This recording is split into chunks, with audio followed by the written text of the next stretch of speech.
Mahasiswa di Semarang membuat beras dari bunga sepatu. Inovasi kuliner pengganti beras padi ini diklaim aman bagi penderita diabetes melitus atau penyakit gula. Dua orang mahasiswi sibuk memanen bunga sepatu warna merah di halaman sebuah rumah di kota Semarang. Mereka memilih bunga yang telah mekar sempurna. Bukan untuk penghias ruangan, namun akan diolah menjadi beras analog atau beras tiruan pengganti beras padi.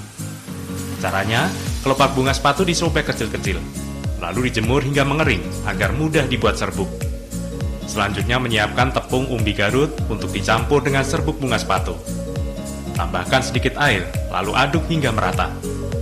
Kemudian adonan dimasukkan ke mesin penggiling untuk membentuk butiran-butiran beras analog. Sementara untuk memasak menjadi nasi, caranya seperti beras padi pada umumnya. Setelah dicuci, bisa dimasak menggunakan mesin penanak nasi atau dengan tungku api. Setelah matang, nasi bunga sepatu siap disajikan dengan beragam lauk maupun sayuran. Sekilas, nasi bunga sepatu ini tampak seperti nasi beras merah. Bedanya, nasi bunga sepatu lebih pulen dan terasa mengenyangkan meski dalam porsi sedikit. Ini juga diklaim aman bagi penderita diabetes karena rendah gula. Untuk proses pembuatannya, dari bunga sepatu ini tidak hanya menggunakan bunga sepatu saja, namun juga menggunakan umbi Garut sebagai bahan utama lainnya, di mana umbi Garut sendiri memiliki indeks glikemik yang rendah sehingga diharapkan mampu mengkontrol, dan dari bunga sepatunya diharapkan mampu menurunkan juga untuk